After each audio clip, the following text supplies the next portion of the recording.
Meus irmãos, vos saúdo com a paz do Senhor Jesus. Que alegria podermos estar juntos, celebrando o nome daquele que nos deu vida, nos enche de esperança, firma os nossos passos. Jesus, e que bom, sempre quando você chega num lugar, colocando expectativa em Cristo, você sai melhor, edificado e fortalecido. Eu me sinto muito honrado de juntos estarmos aqui nesse momento. Deus abençoe o pastor Roberto, que alegria. Obrigado pelo convite, sempre é bom estar junto com o senhor e com essa igreja. Deus abençoe o pastor Marlon, pastor Ramon, pastor Adriano. Deus abençoe vocês. A igreja pode se assentar, que nós vamos iniciar a nossa reflexão nessa noite. Como vocês viram ali, eu acho que já podemos compartilhar a nossa tela de slide, nós falaremos sobre esse assunto. Os perigos na era digital e o objetivo, né, de uma maneira bem resumida, nós falarmos justamente de como nós podemos superar todos os perigos e aproveitar as oportunidades que esse tempo, hoje, né, está nos proporcionando. Eu comecei essa reflexão já há alguns anos atrás em Blumenau, baseado principalmente na demanda que nós atendíamos há uns 10, 11 anos atrás. Quando eu me formei em psicologia, eu já atendia bastante adolescentes, principalmente adolescentes. Pastor, estou com vício no jogo, pastor, estou caindo no pecado da pornografia e coisas assim. Eu comecei, então, a escrever a respeito desse assunto, olhando também a demanda dos nossos adolescentes, mas percebi que isso afetava também os pais e toda a família. Então, naquele ano de 2015, 2016, eu preparei, deixa eu passar aqui, eu preparei esse primeiro livro, branquinho aqui, né, A Família na Era Digital, justamente falando dos ataques que a família está sofrendo nessa era digital, em vários aspectos. Vou pontuar nessa noite alguns para os irmãos. Depois nós escrevemos uma revista de escola bíblica dominical, O Cristão na Era Digital, e esse ano eu trabalhei mais especificamente, né, e a gente lançou então na nossa convenção o livro Liderança na Era Digital, entendendo que sim, cada cristão também, desde a adolescência, a juventude e assim por diante, precisa tomar o seu papel de liderança nesse tempo para fazer a diferença. Então, nós temos conversado muito a esse respeito, e as demandas de gabinete também têm nos mostrado que é de urgência. É assustador o tanto de família destruída por causa de não saber se comportar no mundo digital, o tanto de adolescente se perdendo, adolescente depressivo, adolescente cativo nos vícios, por não saber lidar com o digital. E, pasmem, né, eu tenho atendido alguns vovôs, algumas vovós, alguns anciãos que também estão perdidos no digital. Então, eu me propus, né, a estar aonde me convidarem, falando desse assunto. Interessante que, ao abordar esse assunto, lá em Blumenau, por exemplo, onde é a minha área de atuação, as escolas se abriram. Eu já passei mais de 36 escolas da nossa cidade, ministrando uma fragmentação dessa palestra, porque os professores estão desesperados. Eles não sabem, né, o que fazer, não sabem como lidar com o que está acontecendo. Então, eu creio que, no meio de tanta adversidade, também nós, como igreja, temos oportunidade de fazer a diferença, e por isso, então, estarei nessa noite compartilhando um pouquinho com os irmãos. Amém? Já fui apresentado aqui, agradeço. Eu sou o pastor Lediel, casado com a Juliane há 20 anos, pai do Kenny Diel e da Eixla. Meu filho já está do meu tamanho, tem 14 anos, a Eixla tem 12. E a gente está há mais de 23 anos servindo ali em Blumenau e tem sido uma bênção. Eu gostaria de começar com uma pergunta bem simples. Nós temos aí algumas notícias, informações. Eu não sei se todos vão conseguir ver, né? Mas informações do tipo: Meninas no Limite, por que a adolescência sofre mais com as redes sociais? Ali tem informações de vícios, ali tem informação da evolução tecnológica e tantas outras informações. Eu queria que você perguntasse para quem está do seu lado essa pergunta: o que você sente ao ler essas notícias? Pergunta para ele.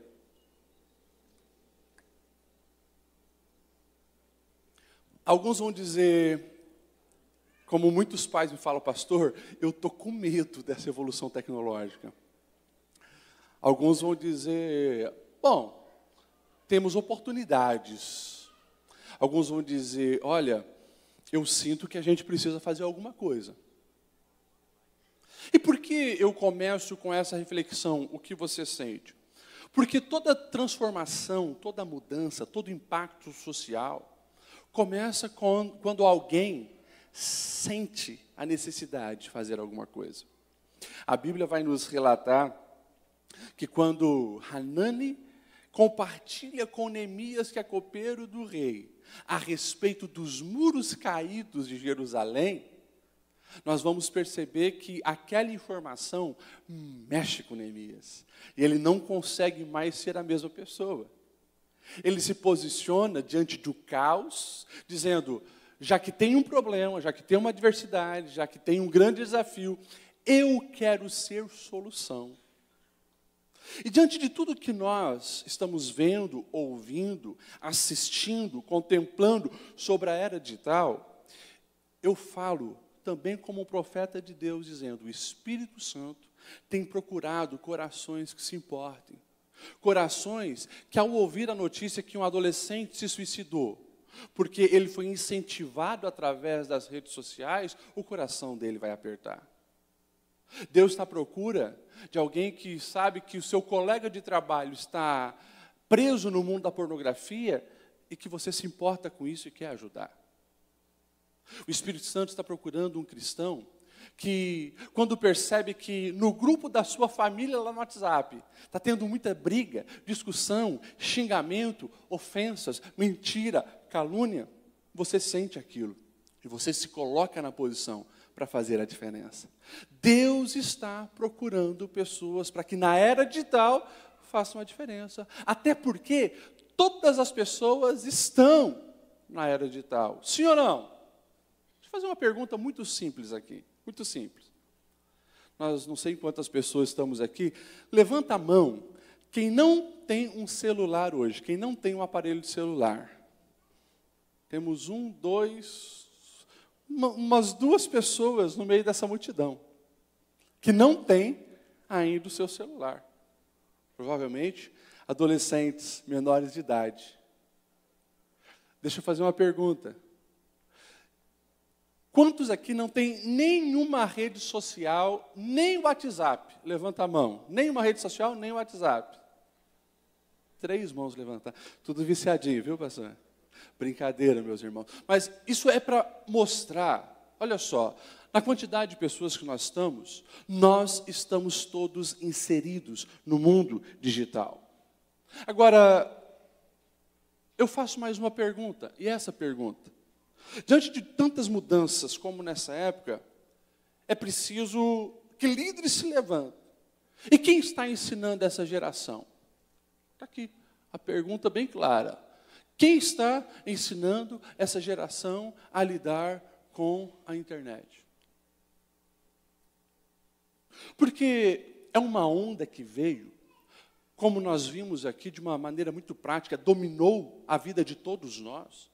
Estamos com esse aparelho o tempo todo. Mas quem está nos ensinando? Quem está ensinando os jovens? Quem está ensinando os adolescentes? Uma frase muito comum que eu ouço é o papai, ou a mamãe, ou o vovô, a vovó diz assim, mas pastor, o meu neto ou o meu filho, ele tem 10 anos. E ele, quando pega esse celular, ele já sabe muito mais do que eu, pastor. Ele pega esse celular, ele destrincha. Ele sabe entrar em coisas que eu não sei. Na verdade, quando tem um problema, eu que tenho que pedir ajuda para ele. Verdade. Acontece o tempo todo. Eu quero dizer que, tecnicamente falando, nós, os adultos de hoje, que somos imigrantes do mundo digital, não vamos acompanhar tecnicamente os nativos digitais.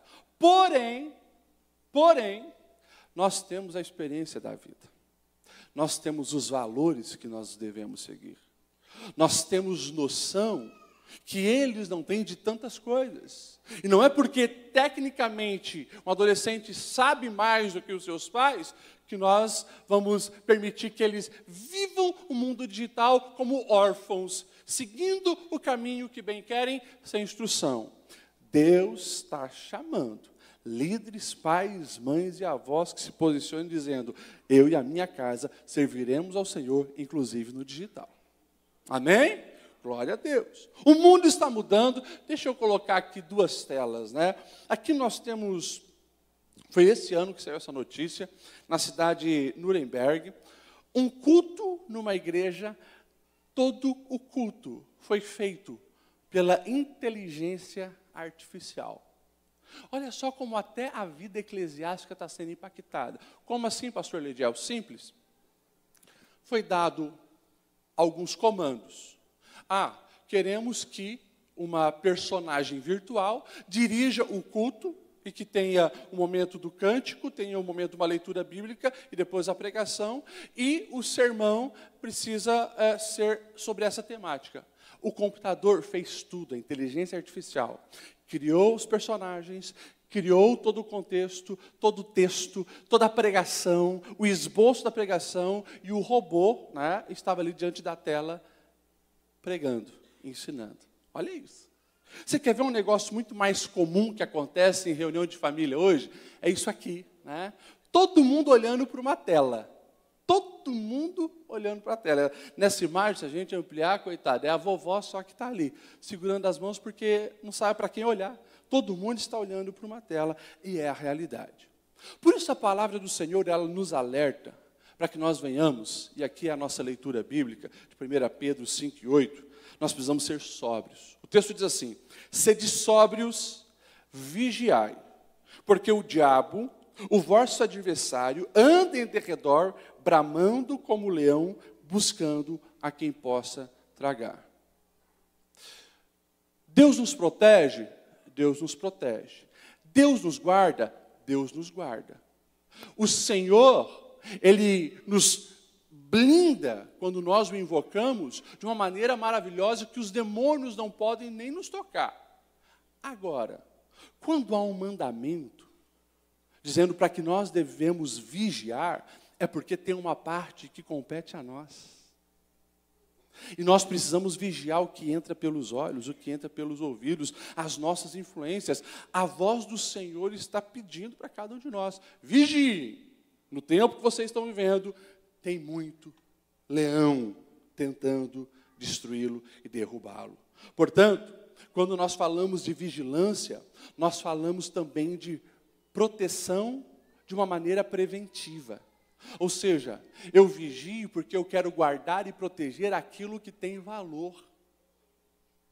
E deixa eu perguntar para você: a sua vida com Deus tem valor, sim ou não? A sua família tem valor, sim ou não? A sua santidade tem valor? Então, a voz do Senhor nos chama: vigia, guarda, proteja e fujam da aparência do mal. Então, que nós possamos iniciar com esse posicionamento. O tempo que nós vivemos é um tempo que tem riscos e oportunidades, muitos perigos, mas também muitas oportunidades. Como a proposta é falar muito mais daquilo que se fala pouco, porque das oportunidades nós já desfrutamos naturalmente. As oportunidades do digital nós desfrutamos todos os dias. E também é muito incentivado cada dia para que nós venhamos fazer uso disso. Está na mão de todo mundo, na vida de todo mundo, porém dos perigos se fala pouco. Mas eu gostaria de aproveitar essa oportunidade e também falar um pouquinho das oportunidades. Se você pensou que eu vim aqui, o pastor Lediel veio aqui em Criciúma falar mal de tecnologia, falar que a internet é do diabo, que o celular é do diabo, que o computador é do diabo. Não vim falar isso. Meus irmãos, a tecnologia, ela sempre esteve presente na humanidade. Claro que ultimamente evoluiu de uma maneira mais acelerada, mas a tecnologia está aí. Eu sempre ilustro que é como uma faca. Eu posso sair afirmando que a faca é um objeto maligno na sua essência? Eu não posso. Porque a mesma faca que sim pode cortar alguém e fazer mal a alguém, essa faca também ela faz uma comida gostosa. Essa faca ela descasca um fio e nós homens consertamos ali uma fiação. Ou seja, tudo depende da habilidade de quem está controlando aquela faca. A mesma coisa é a tecnologia. Meus irmãos, nós vivemos um tempo de muitas, milhares e milhões de oportunidades, um tempo excelente. Porém, o nosso adversário quer tirar de nós a habilidade, a responsabilidade, para que, de fato, a tecnologia te mate. Destrua a tua vida, destrua o teu casamento, destrua o teu ministério, destrua a liderança, destrua todo o teu potencial. E, infelizmente, tem conseguido. Mas tem muitas oportunidades. Por exemplo, quero reservar uns 3, 4 minutos para falar das oportunidades. Primeira grande oportunidade do nosso tempo, a internet como fonte de conhecimento. O tanto de livros que já está digitalizado, o tanto de cursos que já está no mundo virtual, todas as instituições sérias hoje têm também os seus EADs. Na verdade, o conhecimento que pode mudar uma vida nunca esteve tão fácil.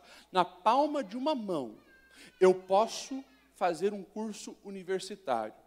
Eu posso ter acesso, aqui a partir de Criciúma, aos conteúdos que são ministrados nas melhores universidades do planeta. Eu posso aprender o idioma que eu quiser. Eu posso iniciar um empreendimento e abrir uma empresa e fazer isso crescer com o celular na mão.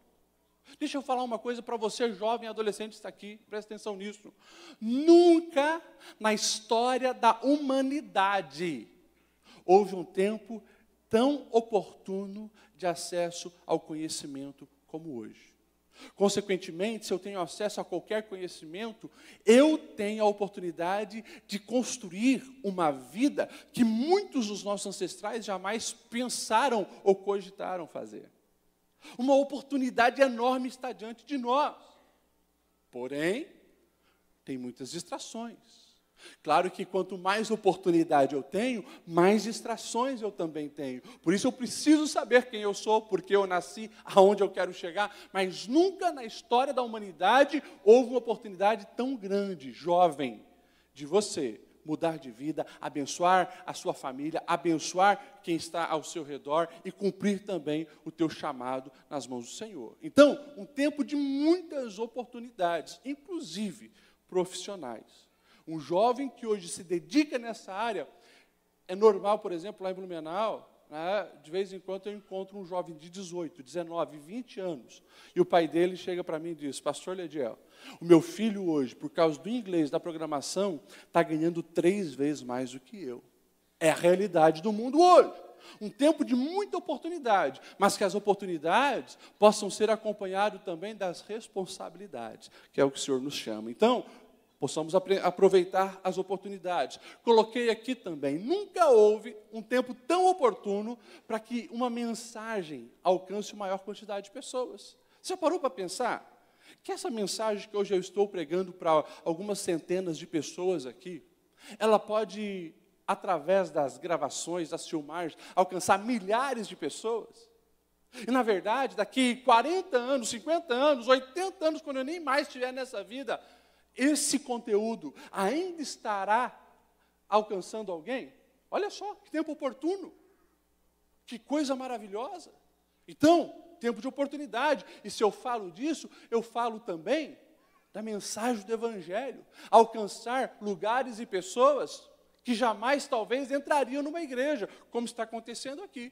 Transmissões de cultos ao vivo, a mensagem do Evangelho sendo compartilhada em todos os cultos aqui, alcançando gente que está enfermo numa casa, gente que, quem sabe, não tem uma igreja próxima para ir. Então, olha só o poder e o potencial do mundo que nós estamos vivendo. E é claro, a gente pode afirmar que o uso correto da tecnologia pode gerar muitos bons resultados. Como igreja, Deus nos chama para isso, presta atenção.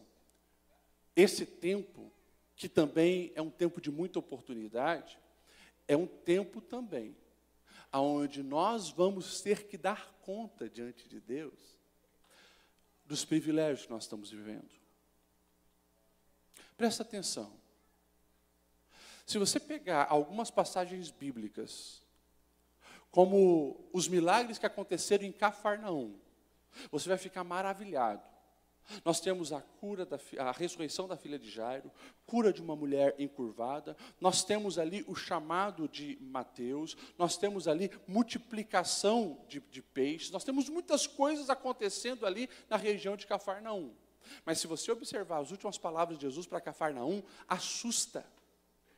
Como assim? A cidade que Deus morou 2 anos, as últimas palavras de Jesus para Cafarnaum é: e tu, Cafarnaum, pensa que subirás até o céu? Não, descerás até o inferno. Porque se em Sodoma e Gomorra tivessem sido realizados os milagres que aconteceram em ti, eles teriam se arrependido. Olha isso. O que Jesus está dizendo? Vocês tiveram muita oportunidade. E vocês rejeitaram, vocês desprezaram. Portanto, no dia do juízo, haverá muito mais rigor para vocês do que para Sodoma e Gomorra. Palavras de Jesus, isso me assusta. Por quê? Porque cada culto que eu participo é um tempo de oportunidade. As mensagens que eu posso acompanhar são oportunidades.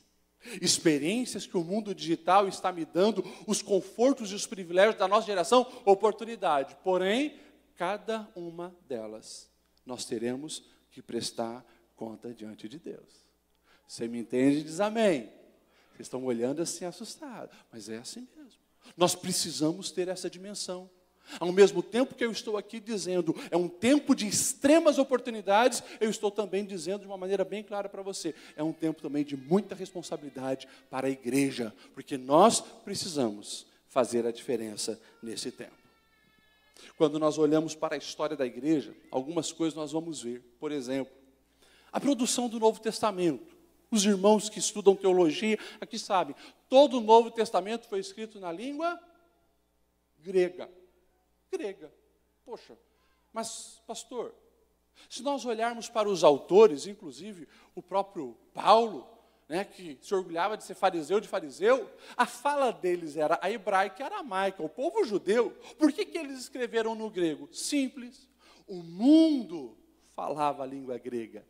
E eles queriam, então, alcançar um maior número de pessoas. Por isso, o grego. Coloquei ali um outro exemplo, Lutero e a imprensa. A imprensa surgiu ali no século XV. Lutero, ele vem no século XVI. E como que ele influencia todo mundo da sua época? Vou aproveitar, escrever, eles vão imprimir esses livros e vai alcançar muitas pessoas. No início da Assembleia de Deus, jornal Boa Semente, que depois virou o Mensageiro da Paz. Gunnar Wingre tem essa sacada. Ele vai dizer assim, olha só, muitas pessoas da classe média e alta do Brasil leem jornal. Vamos fazer um jornal para compartilhar a mensagem do Evangelho. Então, nós precisamos fazer a leitura do mundo e aproveitar as oportunidades que estão diante de nós. Amém? Então, presta atenção. Deixa eu finalizar a parte das oportunidades. Adolescentes, jovens, quantos de vocês têm Instagram? Levanta a mão. Só isso? Facebook, TikTok. Tem uma galerinha aí. As tuas redes sociais, elas precisam ser usadas para a glória do nome do Senhor. Usa isso. Não entre se você for se perder, mas se você tem convicção do teu chamado, tua experiência com Deus, aproveita essas oportunidades. WhatsApp, quem tem WhatsApp? Quase todo mundo tem WhatsApp.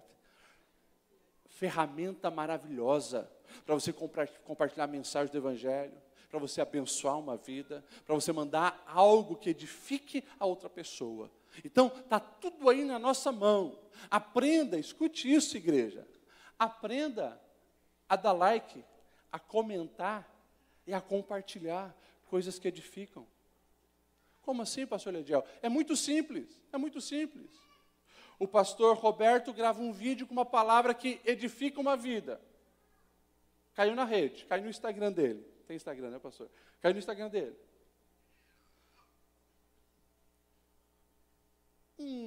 Ímpio faz um videozinho imoral, rebolando ou xingando alguém. Os 2 vídeos entraram. O algoritmo que está por trás, o robô que está por trás, ele vai entregar mais à medida que ele vê qual é mais relevante. E sabe o que está acontecendo? Os irmãos, alguns até veem o vídeo do pastor Roberto, legal, mas não curtiu, não compartilhou, não comentou. Ele vai devagarzinho para alcançar as outras pessoas. Mas o vídeo imoral de alguém rebolando, falando imundície, está lá. A galera do inferno curtindo, comentando e compartilhando. Sabe o que o algoritmo por trás vai entender? Isso aqui é mais relevante, entrega mais. E daí as porcarias estão dominando as redes sociais. E conteúdo bom, que edifica, está ficando para trás. Por quê? Porque a igreja não entendeu o tempo que nós estamos. Nós somos chamados a participar. Então, eu sou um pastor que eu tenho incentivado lá em Blumenau, vovô e vovó, grava vídeo sim, leia o salmo e coloca na tua rede social. Vai alcançar alguém. Compartilhe uma palavra, coloca na rede social, vai abençoar alguém. E isso, meus irmãos, é a leitura que nós precisamos fazer do tempo oportuno. Nós precisamos estar usando mais essa ferramenta, porque se nós não fizermos, o diabo vai aproveitar e vai fazer. Eu sou filho de pastor, neto de pastor, bisneto de presbítero, eu sei. Quando eu estudo a história da Assembleia de Deus, lá atrás a gente errou. A gente errou. Porque quando começou a televisão chegar no Brasil, infelizmente, tinha muita coisa imoral, sim. Você pega, por exemplo, os programas lá atrás, um Chacrinha da vida, era algo extremamente absurdo para a época. E os pastores falaram, gente, o crente não pode assistir televisão, e aquilo que era o conteúdo que estava na televisão, de fato não podia. Mas começaram a proibir geral, sem fazer essa leitura. Peraí, mas é uma ferramenta, a gente pode, quem sabe, como igreja, investir nisso, para colocar mensagens. Antigamente, uma câmera dessa na igreja, ou um projetor, meu Deus, escandalizava. Hoje é normal, porque a igreja se despertou. Nós precisamos ocupar a mídia, e eu parabenizo essa igreja, porque no Brasil todo é uma das igrejas que mais é relevante nas mídias digitais. Parabéns. Vamos dar uma salva de palmas para a mídia dessa igreja, meus irmãos? Glória a Deus, parabéns. Isso, eu estou aqui te incentivando. Faça isso nas tuas mídias pessoais. Hoje você está com uma câmera na mão. Isso aqui não é só para de vez em quando você entrar em contato com um amigo, com a amiga, com o vovô, com o titio e fazer alguma coisa. Grava alguma coisa. Coloca nas mídias. Eu sei que canta, eu sei que prega, eu sei que tem uma palavra. Seja relevante nesse tempo da era digital. Amém? Glória a Deus. Então, agora nós vamos entrar naquilo que nós precisamos cuidar. Falei das oportunidades, mas muitas vezes a gente tem negligenciado os riscos, os perigos. Eu quero começar falando, atenção aos perigos nas emoções. Quanto crente está com as suas emoções comprometidas por não saber se portar no mundo digital? Jovem, adolescente, irmão, mulher, todos. 1 Timóteo, o incentivo do apóstolo Paulo é: tenha cuidado de ti mesmo. Ali eu coloquei uma foto minha e da minha família. Primeira viagem de avião que eu levei os meus filhos, uma viagem de Navegantes, Campinas, uma viagem bem curtinha, 1h e pouquinho, 1 hora de viagem. Mas eu prestei atenção naquele voo, em algo que antes, nos voos que eu tinha feito, eu não prestei atenção. A aeromoça dizendo assim: em caso de despressurização, máscaras de oxigênio cairão, coloque primeiro em você para depois auxiliar alguém que precisa. Opa, ficou muito claro para mim. Olha que lógica interessante. Quando começar a faltar ar, eu preciso primeiro respirar, para depois socorrer alguém, porque senão eu vou desmaiar. Como que eu vou ajudar alguém se eu estou desmaiado? Entendi a lógica. E é o que Paulo está dizendo para Timóteo. Você quer ser líder de igreja, quer ser um obreiro, quer ser relevante na sociedade que você está inserido, cuida de você. E nós, como igreja, nós precisamos cuidar do nosso coração no mundo digital. Olha só, a fala de Jesus, eu quero que você aplique as palavras de Jesus para o tempo agora da tecnologia. Jesus disse assim: são os olhos as lâmpadas do corpo. Se os seus olhos forem bons, todo o seu corpo será cheio de luz. Quando você olha para esse pastor que está meio gordinho, você sabe, né? Esse pastor está ingerindo muito açúcar, e é verdade. Preciso me controlar. O resultado do meu corpo é pelo que eu fico ingerindo. Simples assim. Agora, sabia que isso também é para a alma? Como psicólogo, eu posso afirmar para você sem medo de errar. A nossa alma e a saúde da nossa alma é resultado do que nós ingerimos. Então, o que está entrando aí? O que os seus olhos estão contemplando nessa tela? Os psicólogos têm feito algumas pesquisas interessantíssimas concernente à saúde emocional, como, por exemplo, as redes sociais. Você sabia que a grande maioria das pesquisas feitas já em vários lugares do mundo, em várias universidades, comprovou que quanto mais uma pessoa passa nas redes sociais, mais infeliz ela se sente? Você sabia disso? As pesquisas, elas eram muito simples. Cada pessoa tinha que dizer quanto tempo passou naquele dia nas redes sociais e como ela estava se sentindo. Depois de meses, fazendo a mesma pergunta todos os dias, fizeram os cruzamentos dos dados. Quanto mais tempo se passa nas redes sociais, mais infeliz as pessoas se sentem. E os psicólogos foram atrás. Então, vamos verificar o que está acontecendo. Sabe o que eles descobriram? Que o fator principal, comparação. A constante comparação nas mídias sociais potencializa percepções distorcidas da realidade. Na verdade, o ser humano sempre se comparou com o outro. Só que agora, nas redes sociais, isso tomou uma proporção estratosférica, podemos dizer assim. Imagine, você tem 1000 amigos no teu Facebook.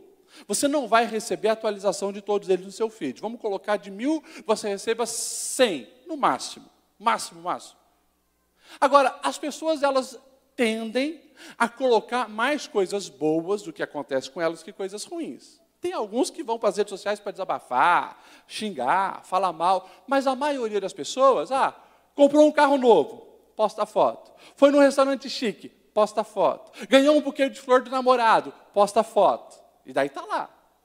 As pessoas estão do outro lado da tela aqui. Nossa, de novo a fulana está na Europa. Nossa, ganhou uma flor do namorado. Aquele lá, que chique, está de carro novo.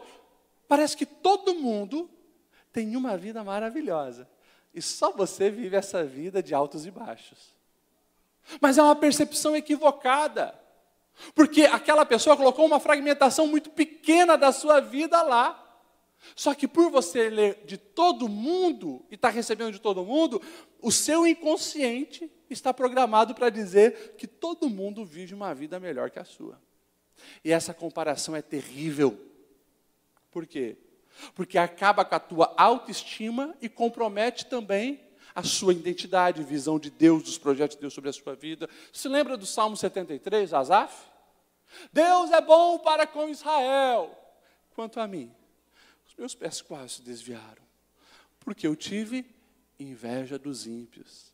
E olha só, ele chegou a um monte de conclusão equivocada, mas chegou. Os ímpios sempre estão bem, nunca fica doente, estão sempre com o dinheiro no bolso, tem tudo o que quer.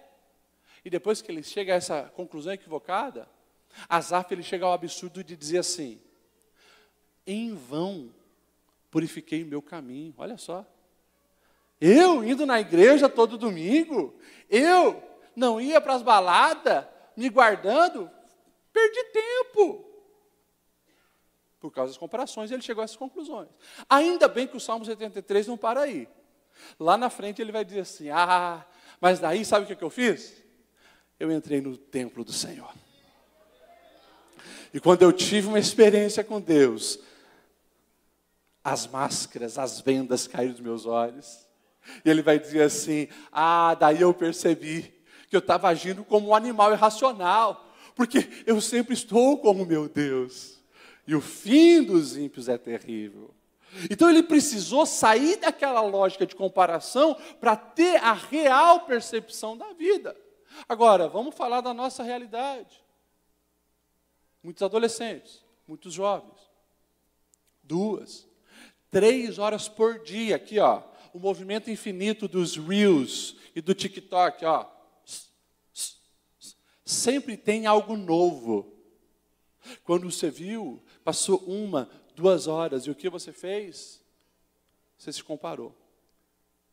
E daí, alguns não sabem: pastor, meu filho está tão depressivo, meu filho está tão angustiado, meu filho parece que não encontra um sentido na vida.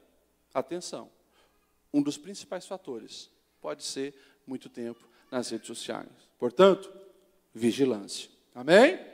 Você quer ver um outro assunto que prejudica a alma?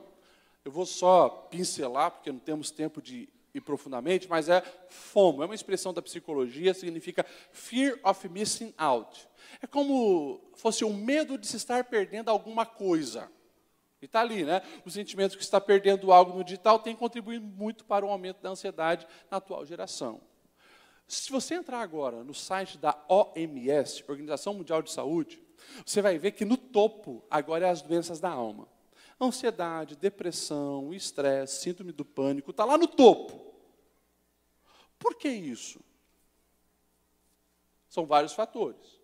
Um deles, certamente, é a influência do digital. As pessoas elas estão tão apegadas ao digital e nessa globalização digital que nós vivemos, que elas não conseguem mais se desconectar. Antigamente, deixa eu explicar de uma maneira que todos vão entender, né? Antigamente, pensa no teu avô, no teu bisavô. Morava no interiorzinho, a gente até dizia, né, os velhinhos dormiam com as galinhas, né? Porque o sol ia embora, apagava os lampião, dormia, mas também 4 horas da manhã o galo estava cantando, e daí todo mundo também já estava se levantando da cama. Vamos pegar os ovos, vamos se organizar, é assim. Quando eles desligavam os lampião e dormia, a percepção era, o mundo parou, porque é hora de dormir, recarregar as energias para o próximo dia. A geração dos nossos pais não era muito diferente. Claro, já tinha energia elétrica, né? Mas apagou a energia, dormir, a cidade parou, todo mundo dormindo. A consciência é muito clara, tempo de descanso. Só que a atual geração já não consegue mais fazer isso. Porque o mundo não para. Dou um exemplo muito claro. O menino está fazendo pontuação num jogo virtual. E sabe quem são os concorrentes dele? Não é o vizinho ou o amigo da sala só. Ele está disputando com gente da China, do Japão, dos Estados Unidos, da Holanda. E quando ele vai dormir, ele fica apavorado, porque ele sabe que os outros vão estar pontuando enquanto ele vai dormir. E ele não consegue desligar a mente. Isso é o quê? FOMO. Isso gera uma ansiedade absurda. Onde a pessoa... Por que nós estamos tendo tanta síndrome, né, do pânico e também, né, tanta ansiedade sendo manifesta aí? Porque as pessoas estão, de fato, sendo oprimidas pela ansiedade. E daí, se eu passo muito tempo ocupado no virtual, as coisas reais começam a ficar de lado. A Bíblia vai nos trazer, de uma maneira muito clara, a palavra de Deus, a respeito dos principais remédios para a ansiedade. Tanto Jesus, quanto Pedro, quanto Paulo vão falar. Jesus ele vai dizer assim, gente, por que estão tão ansiosos? Ansioso pelo que vai vestir, pelo que vai comer, dá uma olhada nos pássaros. Você não está cuidando dos pássaros? Já viu um pássaro ansioso, não tenho comida hoje? Você dá uma olhada para os lírios, eles estão muito preocupados porque não vão ter o que vestir? Ei! O Deus que alimenta os pássaros e veste uma erva do campo que hoje está aqui queimada, não vai cuidar de vocês? Ou seja, Jesus está falando do relacionamento com o Pai. Paulo vai dizer assim, não andeis ansiosos, antes em oração, em ação de graça. Lá em Filipenses 4 ele vai dizer, tem que estar na presença de Deus. Pedro vai dizer assim, lançando sobre ele toda ansiedade, porque ele tem cuidado de nós. Mas você percebe que a ansiedade domina quando eu me conecto mais com o digital do que com o Deus Criador de todas as coisas, e daí a vida se torna muito pesada de se viver. Então tem que ter esses ajustes. Você quer ver um outro problema? Aqui, síndrome do pensamento acelerado. É o excesso de informações recebidas pela mente humana diariamente, gerando estresse e desgaste mental. Ei! Eu e você não damos conta de todas as informações que chegam para nós. Aqui não. Lá em Blumenau, conheço muitas pessoas. Acorda, primeira coisa que faz, liga o rádio. Ou diz, Alexa, as informações do dia. E a Alexa vai dar todas as informações do dia. Entra no carro, liga rádio, CBN. Todas as informações. Chega no trabalho, abre um portal para ler as notícias. Em casa, meio-dia, jornal do almoço, e assim por diante. o que você vai fazer com tanta informação? Você não dá conta. Daí, presta atenção nisso. Sabe o que está acontecendo? Adultos, pai, mãe, jovens, sabem tudo do mundo inteiro. Sabe por quanto o Neymar foi comprado pelo time lá da Arábia? Sabe quanto está a Bolsa de Nova York? Sabe o que aconteceu na França, na Austrália? Tudo, sabe tudo no mundo. Mas aí você pergunta para esse pai, qual é a comida favorita do seu filho? Qual é a música favorita da sua filha? Não sei. Que tipo de chá tua esposa gosta? Não sabe. Sabe por quê? É simples. A mente encheu de tanta coisa fútil, inútil, que aquilo que é importante, que gera vida, que faz a diferença, não sabe. Ei, as informações que precisam estar na minha mente são aquelas também que devem estar de acordo com o meu propósito. Uma geração de adolescentes e jovens que eles sabem os nomes de todos os personagens de uma série. A geração do dorama conhece todos os doramas.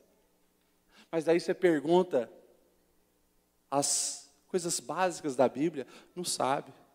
Sabe o nome das tribos de Israel? Não sabe. Os discípulos de Jesus? Não sabe. Porque inverteu as prioridades, encheu a cabeça de lixo, está aqui, ó, sendo o pensamento acelerado, porque quando deita na cama, a mente não para, o tempo inteiro pensando. Meus irmãos, é muito simples. Olha como que as pessoas estão treinando o seu cérebro no Reels e no TikTok. 5 segundos. 5 segundos. 5 segundos. Deus, professor, estão apavorados. Pastor, como que eu faço para ter a atenção dos meus alunos? Eu tenho pena dos professores. A mente sendo treinada para prestar atenção em segundos. Daí as aulas estão ainda no modelo antigo. 50 minutos de aula. Já era. Você começa a perceber o tanto de impacto que isso gera na vida e no dia a dia? Meus irmãos, é mais sério do que nós imaginamos. A minha Bíblia já vai dizer que há tempo para todas as coisas. Nós precisamos aprender isso. Aprender a dar tempo para todas as coisas. E precisamos, quer ouvir uma coisa que pode parecer até assustador? Precisamos aprender a descansar do jeito certo. A geração ativista, como a nossa, desaprendeu a descansar. Porque hoje o descanso é com o celular na mão. A mente não descansa. Ei, os adolescentes já não sabem mais nem o que é a palavra solitude e contemplação.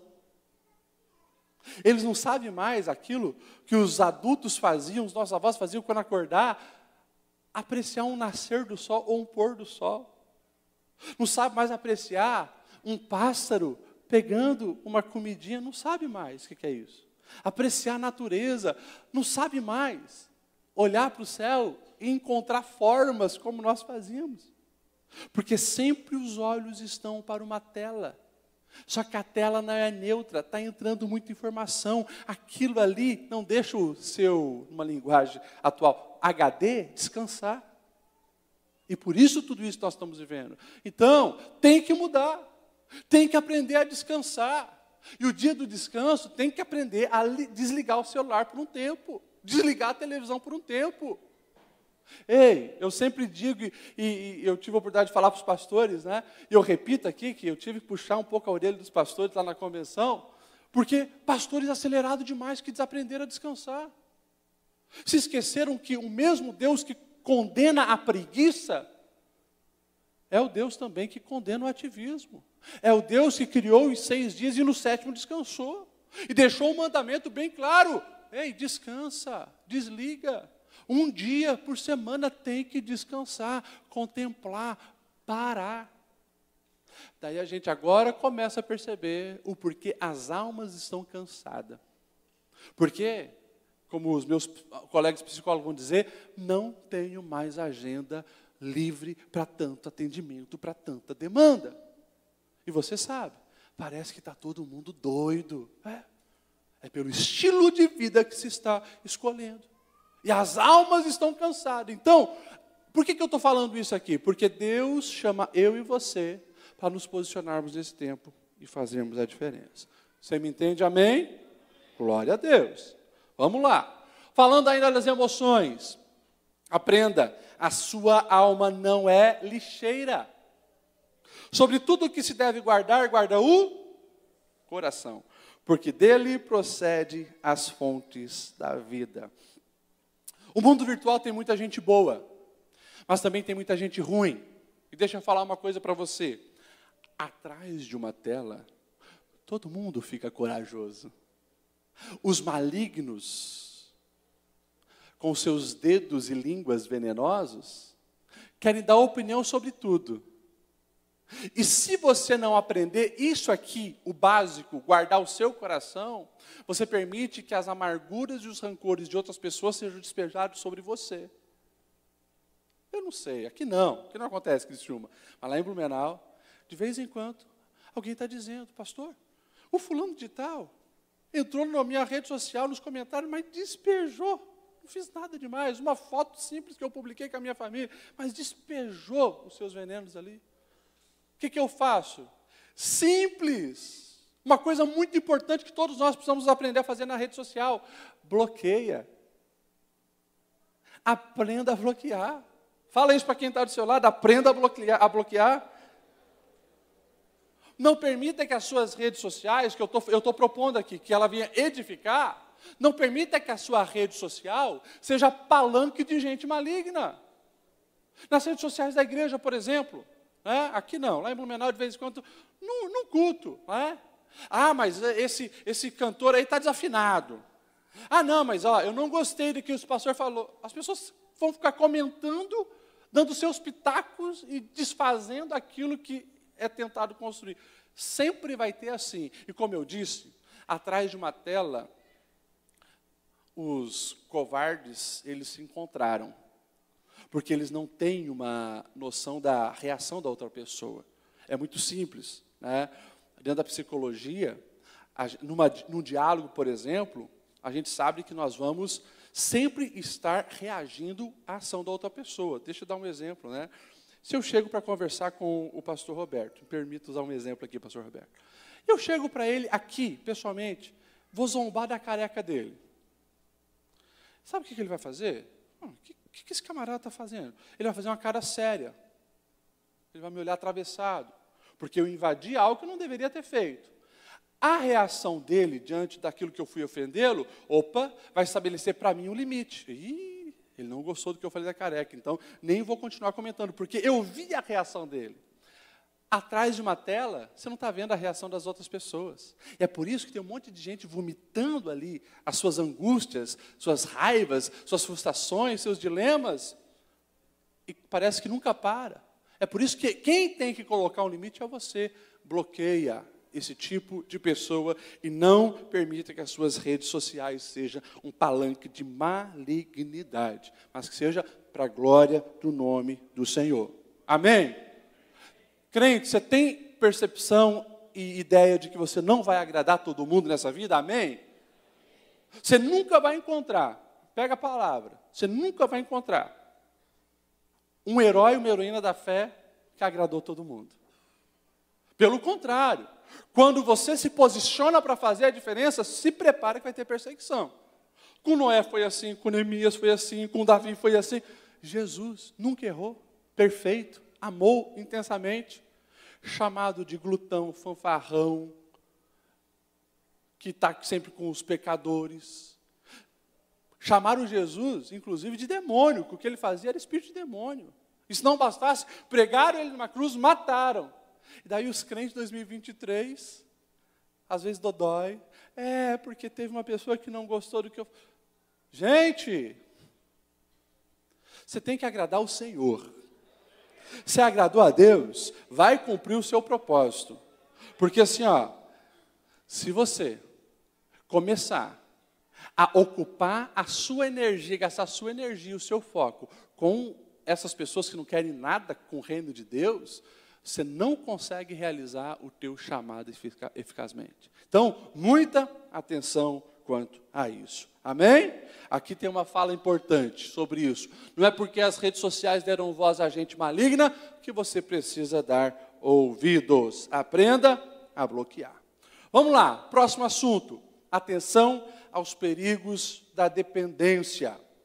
Meus irmãos, quando eu falo dependência digital, eu falo de fato em vício digital. E você está viciado no digital, seja numa série, seja num jogo virtual, seja numa rede social ali no celular. Aprenda e entenda que todo tipo de escravidão vai trazer prejuízo. Todo tipo de escravidão vai trazer prejuízo. O povo que estava escravizado lá no Egito, perderam a liberdade, tinham que só trabalhar de acordo com as propostas do faraó. Chegou um momento que começaram a perder quem amava, porque tiveram que jogar os filhos no Nilo. Absurdo e mais absurdo começaram a acontecer, porque eram escravos. E Deus veio, levantou Moisés para libertá-lo. E do mesmo modo, da mesma maneira, no nosso tempo, Deus está levantando líderes de todas as idades para que venham libertar as pessoas dos cativeiros digitais. Olha só essa frase, me diga se você entende. A dependência digital é tão prejudicial quanto o vício das drogas. Você concorda com isso? A dependência digital é tão prejudicial quanto o vício das outras drogas. Não, ô pastor Lediel, eu acho que está apelando. Porque está dizendo que o vício digital no celular é tão prejudicial quanto alguém que está no crack ali? Não é eu que estou falando. Conclusões de psicólogos. Tem uma doutora, que foi uma das primeiras especialistas, chamada doutora Kimberly Jung. Ela vai colocar pelo menos 3 fatores que ela argumenta essa afirmativa aqui. Primeiro fator, ela vai dizer assim: sempre vai precisar de uma dose maior para obter a satisfação. Olha só, imagine o camarada que saiu do seu trabalho e disse: hoje eu vou entrar no bar. E ele vai lá e bebe um copinho de cachaça. No outro dia, ele quer 1,5, depois ele quer 2, depois ele quer 3. De repente, e você que já conviveu com algum alcoólatra, você sabe, ele toma meia garrafa e aquilo já não satisfaz mais. Ele precisa sempre de uma dose maior. Vamos trazer isso para o jogo, adolescentes? Hoje, meia horinha de jogo. Amanhã, 1 horinha. Depois 2. Depois 3. Depois, como eu já atendi casos de adolescentes que passaram 48 horas jogando sem parar. Um psicólogo lá de São Paulo, Dr. Cristiano Nabuco, ele atendeu um que passou de 70 horas jogando direto. E daí a mãe, desesperada, não sabia o que fazer, e falou: doutor, ele não sai para nada na frente do computador. Daí o doutor meio assim: não, ele sai para fazer as necessidades, né? Daí ela olhou para ele e disse: não, você não entendeu. Ele urina, ele defeca na frente do computador, para não sair da frente do computador. Para você ter uma ideia do jogo, como pode prender e viciar. Então, sempre precisa de uma dose maior. Pastor Lediel, o senhor está aqui dizendo então que todo jogo é pecado e que é proibido. Não estou dizendo isso. Não estou dizendo isso. De vez em quando eu sento lá para jogar um FIFA com meu filho. Eu estou dizendo que precisa ser feito com equilíbrio, moderação, cuidado, cautela, porque isso pode te prender e pode acabar com a sua vida. Então, sempre vai precisar de uma dose maior. Temos que ter um cuidado. A doutora Kimberly Jung, ela vai dizer uma segunda coisa: é uma fuga da realidade. O cara que foi para o bar encher a cara porque queria esquecer os problemas da vida, o casamento não está legal, a conta está no vermelho, o patrão está pegando no pé dele. Tem muita gente que vai para o digital, tentando esquecer as coisas da vida. O que tem de jovem e adulto hoje, final de semana, ele quer maratonar uma série e passa ali todo final de semana maratonando uma série, um dorama, para tentar esquecer os problemas da vida real, é absurdo hoje. Um jovem que quer viver a sua vida digital e entra num simulador de vida, inclusive para ter uma outra vida com o seu avatar, porque não suporta a vida real, é um negócio absurdo. O problema é, quanto mais tempo eu passo no virtual, menos soluções eu trago para o mundo real. E os problemas, de novo, estão ali, batendo na minha porta. E a doutora Kimberly Jung vai dizer uma terceira verdade, que a abstinência vai gerar estresse e ansiedade. Ou seja, não sei se você já teve a infeliz experiência de ver uma pessoa que está sem a sua substância química. Eu já tive a experiência de ver algumas pessoas que estavam tentando parar com o crack. A pessoa tem sudorese, ira, raiva, estresse, ela quer matar o mundo. Pois é, a mesma coisa acontece com quem está viciado no digital. Algum tempo atrás, uma mãe entra chorando no meu gabinete, desesperada. Pastor, o meu filho me deu um soco. E daí eu fui ouvir a história. O menino que não tinha antecedência de violência, mas estava muito viciado num jogo. Chegou da aula, jogo. A mãe chamou para almoçar, não foi. À tarde, jogando. No café da tarde, não foi tomar o café. A mãe, indignada com o que estava acontecendo, foi lá e desligou da tomada o videogame. O menino se levanta e dá um soco na própria mãe. Por quê? Está aqui. O vício é tão grande que quando rompe o vício, vem violência, vem estresse. Então, quando a gente olha uma frase dessa, pode ter certeza, infelizmente, tem se tornado real e é muito mais sério do que a gente imagina. A psicologia vai trazer já alguns diagnósticos, né? O DSM-5 já vai colocar ali a adição aos games, né? O vício aos jogos como uma real doença, né? Que precisa ser tratada. Hoje já existe a famosa TAI, né? O transtorno de adição à internet, que também está sendo tratado. Já se fala muito em nomofobia, pessoas estão desenvolvendo fobia quando não estão com o seu mobile, né, com o seu celular na mão, nomofobia. Então, os assuntos dentro da ciência estão ficando sérios, porque cada vez mais casos, mais casos, mais casos. Pastor, a pergunta que todo mundo me faz, pastor, como que eu faço para identificar se eu estou meio viciado já no meu celular? São vários fatores. Nos 2 livros aqui eu coloco algumas listas para você identificar e também algumas soluções. Depois, se você quiser, eu vou pedir para o Rony depois estar ali atrás com alguns livros. Trouxe alguns se alguém quiser adquirir. Mas, enfim, é só você fazer uma leitura básica. Cada dia que passa, você está mais tempo nas redes sociais. Pega nas opções ali, nas ferramentas, e clica naquele botão chamado Screen Time, ou tempo de tela. Pronto. Ali você vai ter um mapeamento de todos os dias que passaram e quanto tempo você ficou. Se isso cada dia é maior, uma luz de alerta tem que acender.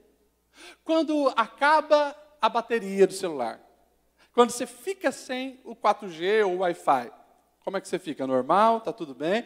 Ou fica aflito? Já fica angustiado? Aqui eu sei que não, mas lá em Blumenau tem muito crente que fica angustiado quando acaba o Wi-Fi, viu? Você já não consegue desfrutar da vida offline. O domingo de família só está olhando para a tela. Vai sentar na mesa, não conversa, não dialoga, é só tela. No sofá é só tela. É um alerta que a coisa está complicando. Prejuízo no trabalho, prejuízo na família, prejuízo nas emoções, tudo isso são indícios e nós precisamos nos posicionar. Tá? E aqui, eu depois vou ter umas palavras mais para os pais, mas deixa eu falar uma coisa para os pais. Cadê os pais? Os pais e mães estão aqui presentes. Levanta a mão. Glória a Deus pela sua vida. Os adolescentes às vezes vão ficar bravos comigo quando eu falo isso, mas é por amor, tá? Pai e mãe, não é o filho que vai estabelecer o limite do tempo de videogame. Se é um filho adolescente ou um filho criança, é você, pai e mãe. É você que tem que dar o tempo. É você que tem que vigiar. É você que tem que se posicionar. Ei, pai e mãe de adolescente e criança, eu espero que as crianças nem tenham celular. Mas você que é pai de um adolescente e ele já tem o celular, nada de celular no quarto. Nada. Celular, eu sempre digo, lá em casa tem um estacionamento de celular, na sala. Fica lá. Os meus filhos, agora minha filha fez 12 anos e meu filho 14. E esse ano eu dei um celular para eles. Só que eles sabem, o celular não é deles. O celular é meu e eu emprestei para eles. As regras eu dou. Eu pego o celular de vocês a hora que eu quero e vejo o que eu quero. Combinado? Combinado, então tá. Mas quem que paga a conta do celular? Quem que pagou o celular? Vocês estão morando na casa de quem? Ah, então tá bom. As regras dessa casa eu dou. Pastor, mas que radicalismo. Isso não é radicalismo, isso é amor. Eu não sei aonde que foi que os pais começaram a confundir que amor é deixar fazer o que quer. Isso não é amor. Amor sempre está atrelado a limite. Por isso Deus, na sua palavra, dá limite para os seus filhos. Porque senão, na nossa imaturidade, a gente se perde. Filho adolescente também. Ah, pastor, mas poxa, pastor, dá trabalho, né? Todo dia fiscalizar o celular do meu filho adolescente, dá trabalho. Quem disse para você que para construir algo relevante, um filho abençoado não ia dar trabalho? Hã? Mágica não existe, meu querido. Deus não trabalha com mágica, Deus trabalha com processos. E Ele vai nos ensinando no dia a dia. Agora, eu posso te garantir que dá muito mais trabalho você tirar o seu filho das garras de um pedófilo. Dá muito mais trabalho você tirar o seu filho de uma depressão que ele entrou através do mundo digital. Dá muito mais trabalho quando os seus filhos estender as mangas, como eu tenho atendido muitos casos, o braço todo cortado da automutilação, porque a alma dele está doente. Dá muito mais trabalho. Então, desculpa a minha sinceridade, mas como pastor, eu preciso deixar isso bem claro para você. Escolha o teu trabalho e segue a sua vida. Ou você gasta as suas energias para que o seu filho seja um servo de Deus verdadeiro, conheça o Senhor e tenha os limites, ou você faça como muitos pais, abra mão do seu filho hoje, só que amanhã a conta vai chegar e a fatura vai ser mais alta que você pode pagar. É sério. Então, nós precisamos estar muito atento a isso. A palavra do Senhor já nos diz de uma maneira bem clara, foi para a liberdade que Cristo nos libertou, portanto permaneçam firmes e não deixem submeter novamente ao jogo de escravidão.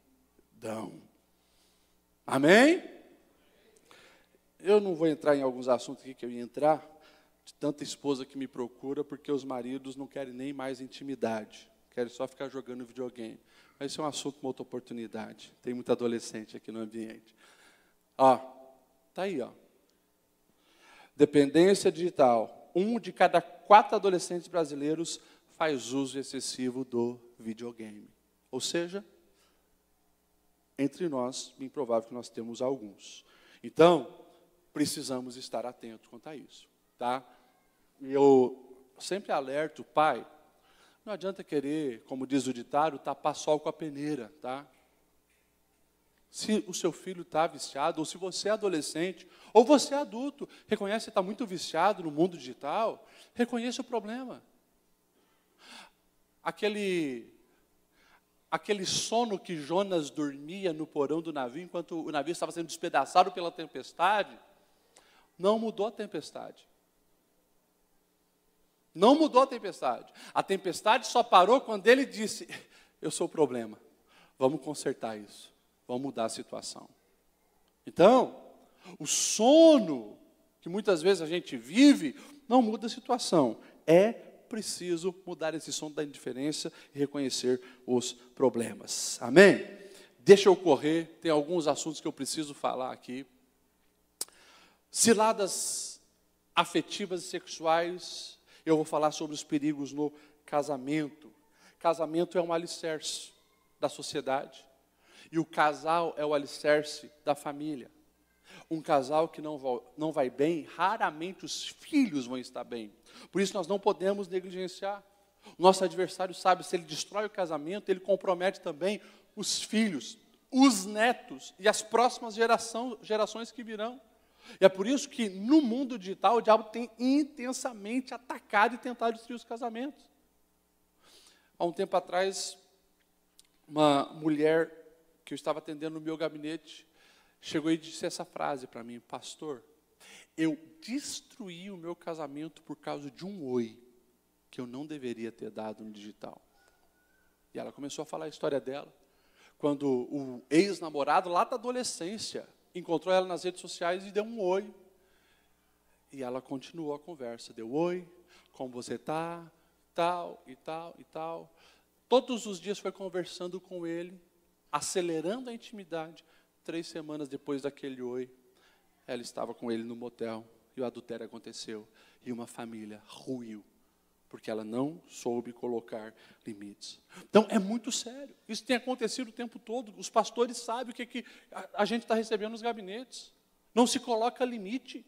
E daí, como eu falei, no mundo virtual, acho, não, mas aqui uma conversinha aqui, a intenção já entrou no coração, meu amigo. E se a semente entrou no coração, uma hora as raízes vão crescer e o mal vai se alastrar. Por isso, tem que ter um cuidado e vigilância constante. Ainda mais numa cultura anti-casamento. Olha só, o conteúdo consumido no lar pode destruir o casamento dos pais e o futuro casamento dos filhos. Como assim vocês estão assistindo uma série onde o casamento é banalizado e está tudo bem? Estão assistindo um filme em família, onde eles estão pisando no projeto de casamento e família, esmagando, e está tudo bem. Está entrando. A ideologia está entrando. Irmãos, presta atenção, presta atenção. Quinta-feira eu estava pregando até na sede lá de Blumenau, sobre o filho pródigo, e eu falei de uma maneira bem clara. O filho pródigo, que saiu da casa, ele jamais imaginou que aquele primeiro passo estaria levando ele para o chiqueiro. Ele achou que estava arrebentando a boca do balão. Vou viver uma boa vida. Cuidado, é um passo por vez que te leva à destruição. Hoje é um filme que você assiste aqui destruindo o casamento, depois é uma conversa com um amigo, depois é um livro que você está lendo, depois é um youtuber que você está seguindo, de repente a tua ideia de casamento ficou banalizada. De repente você destruiu o teu próprio casamento. Ah não, pastor, mas todo mundo lá no meu trabalho trai. Pois é, Deus fala para a gente o que a gente fala para os nossos filhos. Você não é todo mundo. O nosso Deus continua sendo um Deus santo. Um Deus que criou o casamento, criou família, um homem para uma mulher e uma mulher para um homem, ponto final. Só que a perversidade está sendo compartilhada. E nós precisamos vigiar. Porque nós, os casados, estamos aqui, somos o referencial primaz para os nossos filhos do que é um casamento. E se o teu casamento não vai bem hoje, você já está comprometendo o casamento dos teus filhos de amanhã. Mas pastor, o meu filho é pequeno, mas se ele só vê xingamento, briga, ira naquela casa, aquilo está entrando. Quando ele crescer, nunca que ele vai querer isso para a vida dele. Então, é preciso ter cuidado. Nós precisamos estar atento a essas realidades. Eu sempre tenho falado, as ondas do Wi-Fi que chegam na nossa casa não são neutras. Todas elas trazem ideologias consigo e nós precisamos vigiar. Paulo, escrevendo aos Filipenses, ele vai dizer tudo que é bom, perfeito, agradável, de boa fama, que há louvor, isso ocupe o vosso pensamento. Quando a gente olha na Bíblia os cantares de Salomão, há um pedido da amada para o amado: cuida com as raposas e com as raposinhas. E tem muita raposinha na internet. Tem muita raposinha. E nós, homens e mulheres, precisamos vigiar. Eu falo abertamente isso por amor. Sei que o pastor de vocês também tem orientado isso. Mas não brinque na internet. Deixa bem definido os limites. Bem definido. Porque o diabo, ele está atento, querendo destruir. E deixa eu falar aqui para os homens, principalmente. Nós homens, nós somos às vezes meio lerdos em algumas coisas. As mulheres dizem que tem o sexto sentido, né? As mulheres, elas pegam de longe. Ouça a sua esposa. Esteja atento ao que ela fala. Tem muita mulher imoral no virtual. Não ache que essas curtidas que você está recebendo, essas mensagens de inbox, é porque você está arrebentando a boca do balão. Não. É o diabo armando ciladas para te destruir. Vigia, irmão. Vigia, irmã. Obreiros, vigiem, vigiem, vigiem. Às vezes lá para os meus pastores eu digo, cuidado. Assim como tem as Marias Gasolinas lá fora, tem Maria Gravata. Quer derrubar pastor. Pastor, falo por experiência própria. Um tempo atrás, uma mulher imoral entrou no meu Instagram e no inbox. Ai, eu tenho sido tão edificada pelas mensagens que você posta. Depois, os papos meio estranhos. Queria te conhecer melhor, pastor. Outro dia, eu compartilhando com os meus obreiros, uns 2 já tinham recebido também esse tipo de mensagem daquele mesmo perfil. Então, é sério, gente. É sério isso. É sério. Tanto de gente boa, gente com chamado, gente de Deus, baixou a guarda por 1 minuto, entrou numa conversa indevida, a raposinha destrói. Vocês me entendem? Digam amém. Glória a Deus. Aqui, ó. Não esconda nada do seu cônjuge. Pastor, meu marido não deixa eu ver o celular dele. Pastor, eu não sei a senha do celular da minha esposa. Olha essa frase aí. Se em celular tiver algo que o seu cônjuge não possa acessar, já existem brechas de insegurança neste casamento. Quando Deus criou o primeiro casal, o texto da Bíblia vai dizer, em Gênesis 2:25, ambos estavam nus e não se envergonhavam. Ou seja, o casamento em Deus é isso, transparência. Não fala só de nudez física, transparência na alma. O marido não tem que esconder nada da esposa. A esposa não tem que esconder nada do marido. A partir do momento que um colocou senha no celular para o outro não entrar, as brechas da insegurança já estão dominando o coração. E deixa eu falar algo. A mente vai começar a maquinar só coisa ruim sobre isso. E daí o casamento perde a essência, a liberdade, a cumplicidade. Então, não tem esse negócio. Esposa tem que ter acesso ao do marido, marido da esposa. Lá em casa, os 4 celulares, todos têm a mesma senha de entrar. Os meus filhos podem pegar o meu celular a hora que quiser, minha esposa pode pegar o meu celular a hora que quiser. Não tenho nada a esconder deles e eles não têm nada a esconder de mim. Isso é um mecanismo de proteção. É um protegendo o outro. A partir do momento que eu quero criar quartos secretos para mim acessar, nisso aqui, o diabo já ganhou meu coração. Isso é muito sério. Amém?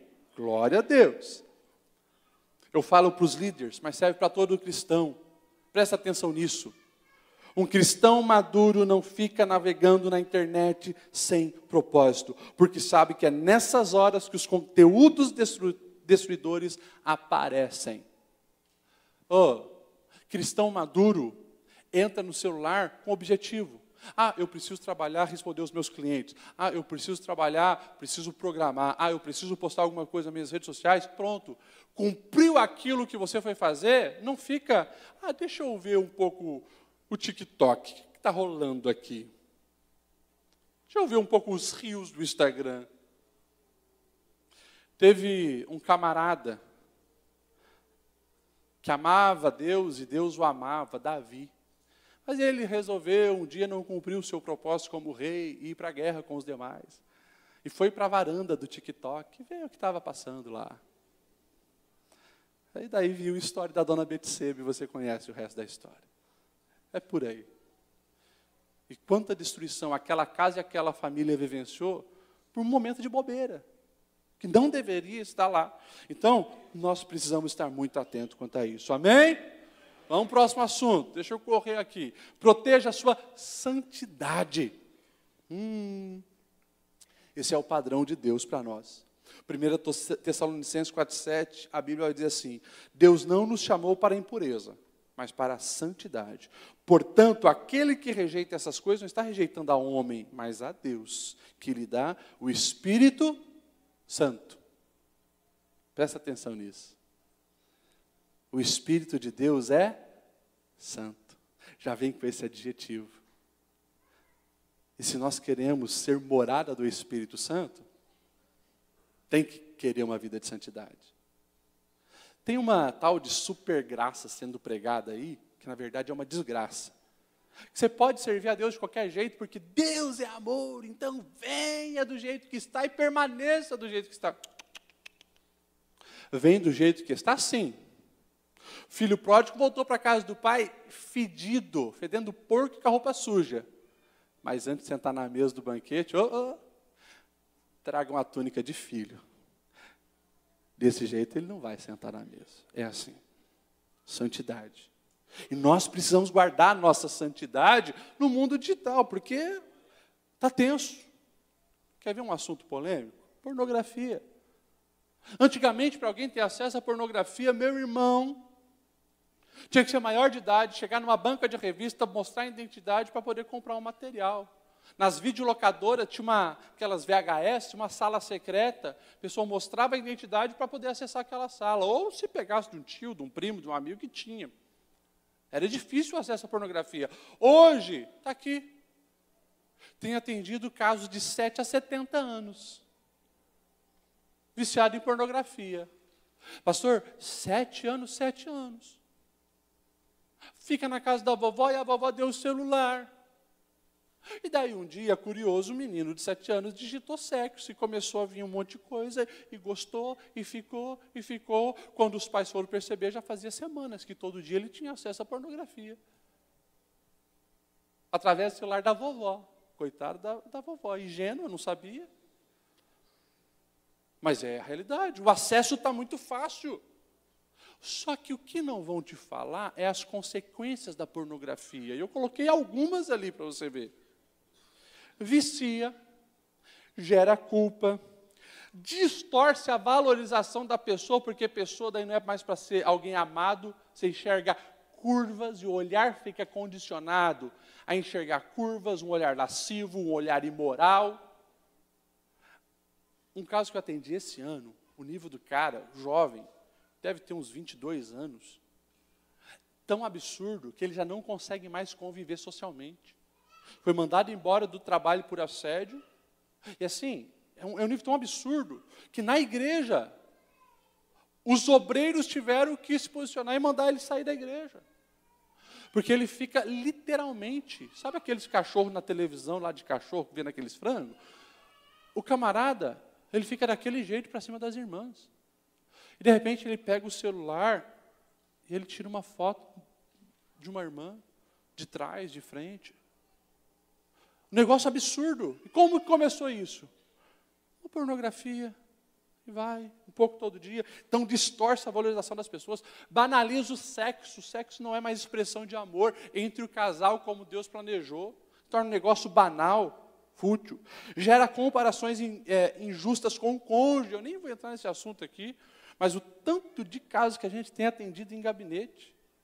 Esposas depressivas. Porque sabe que o marido é viciado em pornografia. Na mente dela, eu sou insuficiente para o meu marido. E a autoimagem, a autoestima dessa mulher é destruída. É um negócio assustador.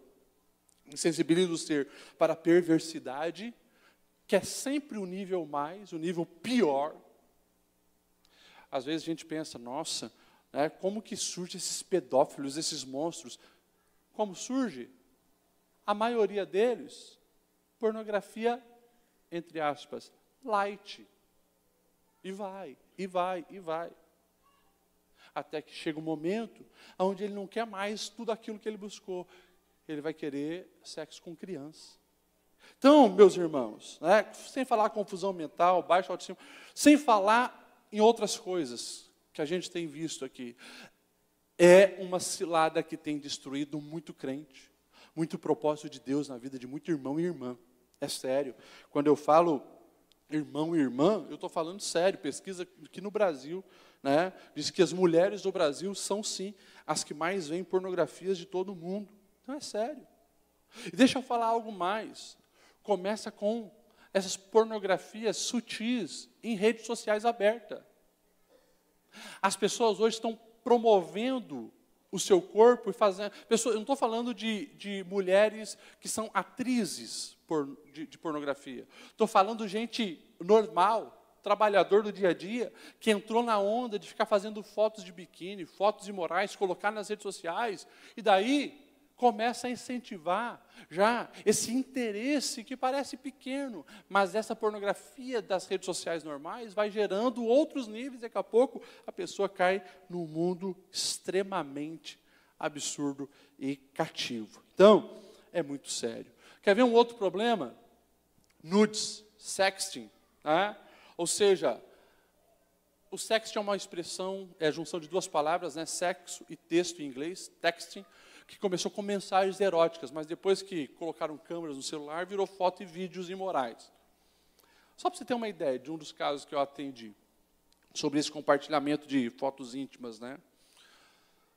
Uma menina e o pai dela entram no meu gabinete, também os dois destruídos emocionalmente, ela chorando muito, o pai também chorando.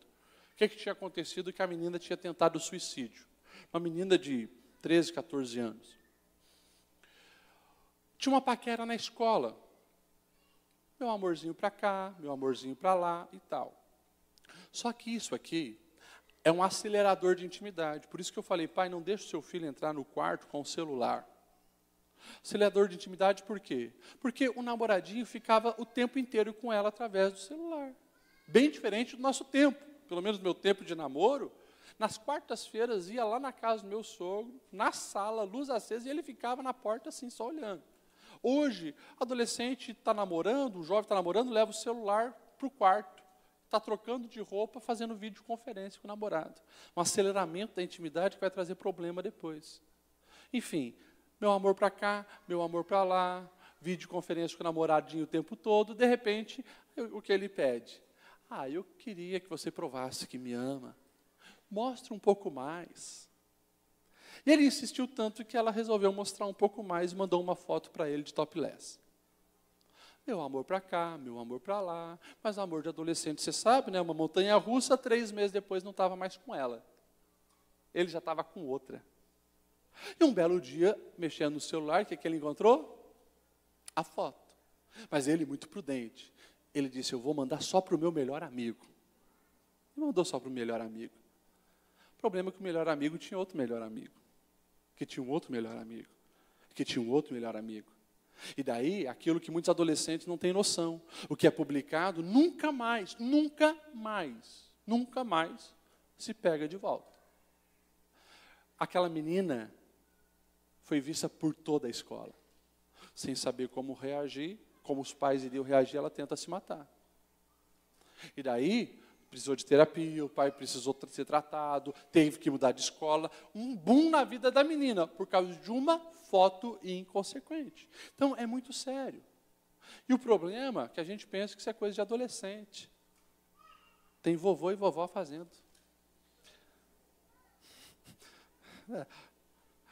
Vocês riram, mas infelizmente é a realidade. Não estou nem aí para a lei da gravidade. Vida que segue. Só que a imoralidade está entrando. É terrível. Famílias estão sendo destruídas. Então, meus irmãos, que nós possamos ter muito cuidado com isso, porque é uma grande realidade. E você quer ver um outro problema? Os bandidos, aproveitando-se da imoralidade, como a Bíblia vai dizer, um abismo chama outro abismo, né? Pois é. E de fato tem acontecido. A sextorção. Ou seja, quando, mais uma vez, junção de duas palavras, sexo com extorsão. Eu vou contar um caso que eu atendi, que ilustra bem o que é isso. Quando os bandidos usam isso para extorquir. Um irmão, crente da igreja, lá de Blumenau, crente, chega desesperado na minha sala,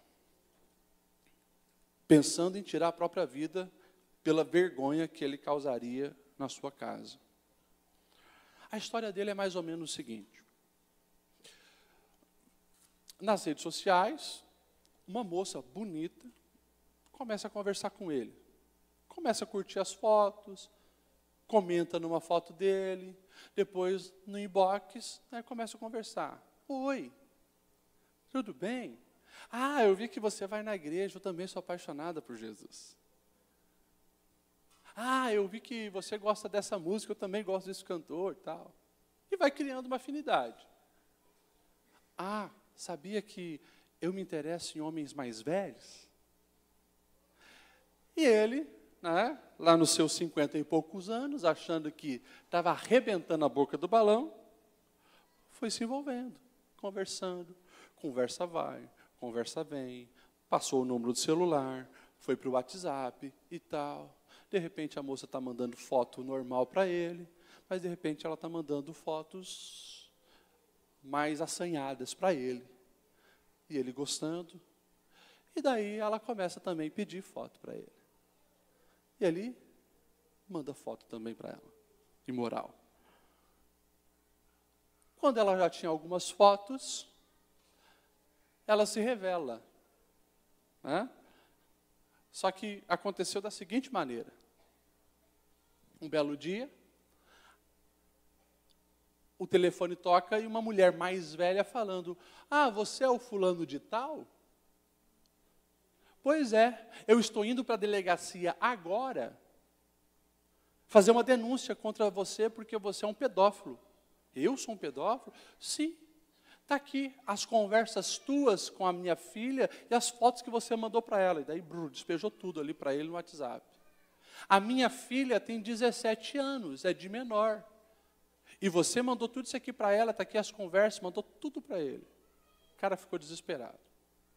Ok, a mulher desligou o telefone. No outro dia, o telefone toca. Alô? Era um homem na linha. É o senhor fulano de tal, que mora na rua tal, bairro tal de Blumenau, Santa Catarina? O teu CPF é tal, tal e tal? Sim, sou eu. Pois é. Tem uma mãe aqui na delegacia, abrindo um BO, eu sou o delegado tal, tal, tal, dizendo que você a assediou, tal, e estamos aqui com provas de pedofilia contra o senhor. Então, eu só estou ligando para lhe comunicar que essa semana ainda vai um oficial aí em Blumenau para conversar contigo e nós vamos ter que fazer que o processo ande. E desligou. No outro dia, o delegado volta a ligar para ele. Ô, senhor fulano, nós fizemos o levantamento da tua ficha, e nós observamos que o senhor é ficha limpa, o senhor não tem passagens, né, não tem outros casos de pedofilia. Então, eu estou aqui incentivando essa mãe a retirar a queixa, só que ela só vai retirar a queixa se você fazer um depósito para ela de compensação, R$10.000. E adivinha? Aquele que nunca tinha dizimado encontrou R$10.000 para dar para o golpe, né? Ok, resolvido. Na outra semana o delegado volta, olha, a mãe, ela resolveu dar continuidade ao processo aqui, e ela não vai retirar a queixa por R$10.000. Ela precisa de mais R$10.000. Só aí que esse homem vai me procurar.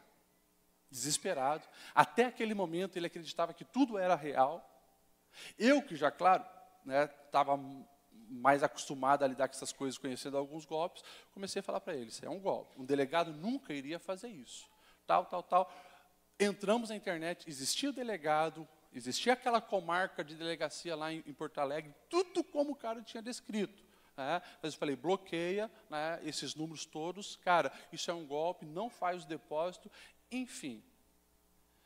Ele teve, claro, depois confessar para a esposa, passou por toda a vergonha e constrangimento com a família, e a vida dele também virou um caos durante algum tempo, teve que se converter de novo, para então firmar os passos. Mas você vê como uma brecha que você abre, como o diabo vai brincar com a sua vida, de gato e sapato, prejudicar todas as áreas da sua vida. Então, meus irmãos, é mais sério do que nós imaginamos, e nós precisamos estar atentos a isso. Amém? Para finalizar, deixa eu falar aqui um pouquinho sobre os filhos, daí eu já vou finalizar, tá bom, pastor? Educando os filhos na era digital. Uma pergunta aí para os pais, você largaria o seu filho de 10 anos sozinho, no centro da cidade de São Paulo? E qual pai largaria? Jamais, pastor Lediel. A resposta é muito simples. Se o meu filho, um filho de 10 anos, primeiro, não tem a maturidade devida. Outra, em São Paulo vai ter milhares de pessoas que podem fazer mal para ele. Nunca que eu largaria ele sozinho. Pois é. Então deixa eu perguntar. Por que você está largando o seu filho, então, no mundo virtual sozinho? A única diferença é que aqui em São Paulo tem milhões de pessoas, no mundo virtual são bilhões de pessoas, e muitos querendo fazer mal. Então, atenção, porque os nossos filhos estão sendo atacados no mundo digital. Eu tenho falado muito sobre isso aqui, ó, inocência roubada. Crianças e adolescentes estão num momento de intenso desenvolvimento e é nesta fase da vida que valores e princípios serão construídos. É exatamente por isso que o nosso adversário tem investido pesado para destruí-lo. Meus irmãos, é um absurdo o tanto de coisa maligna que existe no digital para prejudicar as nossas crianças. Pesquisas têm mostrado, né, que, olha só, metade das nossas crianças de até 10 anos já tiveram contato com pornografia ou outros conteúdos imorais. É um número expressivo, já foi convidado a fazer imagens mostrando seu corpo para algum coleguinha nas redes sociais ou nos chats de games. Volto a enfatizar. Mundo virtual não é lugar para criança sozinha. Tem que fiscalizar, tem que estar em cima. Alguns pais, né, chegam a dizer para mim, pastor, mas o que o senhor está incentivando é a gente invadir a privacidade do nosso filho? Hã? Peraí, eu não escutei de verdade isso. Uma criança de 10, 11, 12, 13, 14 anos querendo a sua privacidade no celular? Os meus filhos sabem que o celular deles estão hackeado. Tudo que eles digitam cai no meu e-mail. E ele sabe disso, concorda com as regras? Beleza, é assim que você vai ter celular. Eu vigio de perto porque eu não quero que eles se percam no digital e que eles fiquem à mercê de qualquer maligno, imoral, perverso, pedófilo. Então, é muito sério isso. Lamentavelmente, muitos menores de idade têm se exposto com danças sexuais, isso aí é um absurdo. E assim, ó, é mais do que você imagina. Se tem alguém aqui, dos adultos que tem TikTok, é só você entrar lá e você vai ver o tanto de criança dançando música imoral, com letras de baixíssimo nível, como se fosse algo normal. Está ali. Sabe por quê? São crianças que não têm recebido real valor. Estão entrando na onda social que está interpretando curtida como algo de valor, de valorização. O amor antigamente virou curtida hoje. Só que isso não preenche a alma. Por isso que o vazio está aí. Como eu falei, crianças o tempo inteiro flertando com o suicídio, com a automutilação. Crianças perdidas, sabe por quê? Simples. Os pais estão ausentes. Os pais não estão fazendo o que foram chamados para fazer. Eu coloquei até aqui, ó, mendigos de atenção. Olha só essa reportagem aqui, ó. 1 em cada 10 adolescentes britânicos já fez ou participou de vídeos eróticos. Por quê? Os pais não estão presentes. Tem pesquisas mostrando que os filhos estão carentes da atenção dos pais, mendigando atenção. O psicólogo, né, ele vai falar sobre uma expressão chamada pubbing, ou seja, desde bebê, os filhos tentando chamar a atenção dos pais e os pais no celular. O que tem de mãe, enquanto amamenta o filho, está mexendo no celular. Perdeu aquela díade, que a própria psicologia diz que é extremamente saudável para o filho e para a mãe, quando é olho no olho. A mãe vendo o filho ali sugar o leite do seu seio, isso gera vida para ambos. Só que o filho está ali, a mãe está aqui. Gente, é assustador o tanto de problema que isso pode gerar na criança, de insegurança e outros problemas. Então, é muito sério. E nós precisamos estar atento. As casas hoje, né? Isso aqui, o celular virou uma barreira. Na mesa, todo mundo com celular. No sofá, todo mundo com celular. Quem coloca as regras? Os adultos da casa, por favor. Os adultos da casa, coloca essa regra. Mesa é lugar sagrado. O celular não entra na mesa. O celular fora. Infelizmente, a nossa cultura tem dito que alimento é só energia para o corpo. Mas quando a gente vai para a palavra, você vai ver totalmente o oposto. O alimento nutre o corpo, nutre a alma e nutre o espírito. Mesa, desde Gênesis Apocalipse, é algo que está presente. Você vê, o tabernáculo tem mesa, e na bodas do cordeiro tem mesa. E Jesus gostava de estar na mesa, porque ali é compartilhamento de vida, olho no olho. Se você pegar Atos, você vai ver assim, né? E perseveravam nas doutrinas dos apóstolos de no partir do pão. O tempo inteiro, o alimento sendo tratado dessa maneira. Só que na cultura ocidental, meus irmãos, presta atenção nisso, isso foi mudando. Antigamente, os nossos avós, quando iam comprar uma casa nova, alugar uma casa nova, sabe o que eles observavam? Tem que ter um lugar espaçoso, uma copa para botar uma mesa grande, 10 lugares para toda a família se reunir. Era assim. Hoje os apartamentos estão cada vez minúsculos. Tem apartamento que nem mais tem mesa, é uma bancada virada para a parede com 2 banquetas ali. Sabe o que é isso? É uma estratégia para enfraquecer os laços, os vínculos. E nós, pais, precisamos nos posicionar. Coloca a regra. Mãe, mãe, uma vez por dia, por favor, uma refeição em família. Se não deu no almoço, no café da manhã, na janta. Tem uma pesquisa lá dos Estados Unidos, numa cidade, que eles estavam verificando questão de drogadição. E eles fizeram uma pergunta: se a família fazia alguma refeição por dia juntos, sabe qual foi o resultado? A família que pelo menos uma vez se reunia para fazer refeição junto, o índice de filhos que tinha acesso às drogas era menor. Olha isso, o poder da mesa. E hoje virou a geração fast food, senta no sofá, aperta no iFood, chega na minha porta, está resolvido. Só que perdeu a beleza da vida. Tem que ter mesa. Tem que ter a comunhão. Não pode negligenciar os filhos. Eu sei que hoje a vida exige que as mulheres estejam no mercado de trabalho. Eu sou extremamente a favor. Mulheres, vocês conquistaram um lugar bacana, mas nunca, nem homens nem mulheres, construam a sua vida profissional nas ruínas da família, dos filhos e do casamento. É sério isso. Imagine essa cena comigo. Só imagine essa cena. Um menino recebe bullying na escola. Chamam ele de nome, xingam ele. Ele vai chegando em casa. Quando ele chega no portão, ele já sente o cheirinho da comida sendo feita. Ele entra em casa, a mãe está lá na cozinha fazendo a comida, e ele percebe que tem um bolo sendo assado no forno. A mãe vem, recebe com um beijo, um abraço. Como é que foi a aula, meu filho? Foi boa, mas falaram uns negócios lá, os meninos e tal. Meu filho, não dê bola para isso. Você sabe que para Deus você tem um valor inestimável. Mamãe te ama, papai te ama. Olha só, recebeu o veneno lá, primeiros passos dentro de casa já saiu. Depois todo mundo na mesa, o pai dá as mãos, a oração é realizada. Esse menino vai permitir que aquilo crie raiz na alma dele, a malignidade que ele recebeu lá? Não, já foi tirado. Agora, sabe o que é muito comum hoje?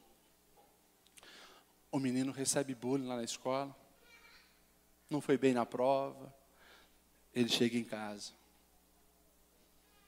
Ele tem a chave de casa. Quando ele chega, ele já sabe o que tem que fazer. Não tem comida pronta, não tem cheirinho gostoso. Tira a comida da geladeira, bota esquentar no micro-ondas, ele vai para frente da televisão, come. À tarde, joga videogame, entra na internet, toma um café sozinho. 9h da noite os pais chegam. Sabe como? Filho, espera aí, só tem que responder mais esses e-mails aqui. Só tem que mandar mais essas mensagens aqui, porque o meu patrão está mandando agora. É a realidade de hoje. Nós adultos não temos colocado limite no nosso trabalho. Isso aqui fez com que a gente levasse o trabalho para casa o tempo todo. Antigamente se batia cartão às 8, às 18 horas saía, vai para casa passar um momento em família. Agora a gente está levando o trabalho para casa. Eu falo com o pastor. Se eu não silencio isso aqui, é 300 mensagens por dia. E daí? Quando que você tem momento para Deus e para a família? Não tem. Então, é sério, meus irmãos. A estrutura da família está sendo comprometida porque nós estamos cedendo espaço que não deveríamos ceder. Então, pelo menos uma vez por dia, família reunida, ao redor da mesa, vamos louvar a Deus pelo pão na mesa. Obrigado, Senhor. Filho, como é que foi na escola? Como é que estão os seus amigos? Minha esposa, como é que foi o seu dia? Marido, como é que foi o trabalho? Conseguiu resolver aquele problema? Vida, vida, olho no olho, toque, carinho. Porque senão, os corações vão ficar vazios. A gente precisa de gente. A gente foi feito um para o outro, para esse momento em família. Se a gente não tiver isso, a vida se torna triste, cinza, amarga e de repente a gente perdeu a fé, perdeu a alegria e tentamos, como sempre foi feito, preencher o vazio da alma com futilidades e banalidades. Que a gente possa escolher o melhor da vida. É o Senhor, é aquele que Ele nos confiou. Amém? Vamos colocar em pé? Um outro dia eu volto para finalizar outros assuntos que eu precisava ter falado e não deu. Mas eu quero orar por você. Eu quero orar pela sua casa. Quero abençoar o seu lar. Eu aqui pontuei 5 assuntos principais. Depois, se você quiser, nos livros, né, tem mais pelo menos 10 assuntos importantes que todo pai, toda mãe, nos 2 livros, tanto a liderança na era digital quanto a família na era digital, vocês precisam estar atentos. Eu sei que não foi por acaso que Deus me fez chegar hoje aqui. E eu sei que não existe uma família tão destruída que Deus não pode restaurá-la. Não existe uma família tão boa que Deus não possa melhorar. Cada vez que eu ministro essa palavra, eu sou edificado. Eu preciso me posicionar, preciso trabalhar mais ainda na minha família, para que, de fato, seja um lar feliz, de acordo com o projeto de Deus. Se você está do lado da sua esposa, abrace ela aí. Se você está do lado do filho, se os filhos estão aí, abrace a família. Os líderes que estão com seus adolescentes, abrace esses adolescentes. Vamos orar. Vamos dizer, Senhor, nós te serviremos fielmente nessa era digital. Entendemos as nossas responsabilidades, nós vamos fazer a diferença em prol do teu reino. Vamos orar. Peça bênção sobre a sua casa. Deus, obrigado, Senhor, pela tua palavra. Como é bom ouvir a tua voz, Senhor, também quando nos confronta, também quando nos ensina. Deus, a nossa atenção foi chamada para assuntos tão importantes aqui sobre a era digital. E nós estamos nos posicionando, Senhor, porque nós queremos construir um lar feliz. Queremos viver o nosso propósito em Ti. Queremos ser relevante naquilo que fazemos e ver, Senhor, juntamente a nossa casa, conosco Te servindo, Te adorando, crescendo em Ti. Obrigado, Senhor, por nos mostrar alguns perigos que estão ao nosso redor, ciladas do nosso adversário querendo nos prejudicar. Nós não vamos negligenciar, Senhor, esses alertas, mas nós vamos construir barreiras contra o mal. Nós vamos, Senhor, levantar a bandeira do Teu reino e lutar contra essas ideologias satânicas que tentam, Senhor, enfraquecer a nossa casa. Eu quero pedir a Tua bênção, Senhor, sobre cada homem, mulher e filhos aqui presentes. Guarda, proteja, livra do mal. Que haja, Senhor, restauração plena. Se preciso for, que haja, Senhor, confissão, mas também o abandono de práticas pecaminosas, porque nós queremos ser santos e servir o Deus Santo todos os dias da nossa vida. É assim que eu abençoo a Tua igreja, Senhor, em nome de Jesus. Amém, amém.